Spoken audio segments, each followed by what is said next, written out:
अगर बच्चों के जुकाम आ रहा है तो उसको कफ सिर्फ बिल्कुल मत देना। बच्चे को टीथ की प्रॉब्लम हो रही है तो उसको क्लैरिफास्ट मत देना। ये दोनों बच्चों के लिए हानिकारक है बिकॉज इसमें अल्कोहल होता है।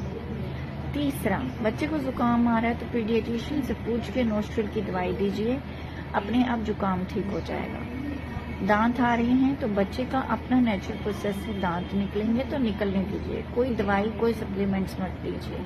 जो नेचुरल प्रोसेस बच्चों का चल रहा है उसको वैसे ही जाने दीजिए, उतना ही बच्चे के लिए अच्छा होता है। बच्चे को महसूस होता है कि उसके दांत आ रहे हैं, बच्चा ठीक हो रहा है, उसको महसूस होता है मैं ठीक हो रहा हूँ विद नेचुरल प्रोसेस।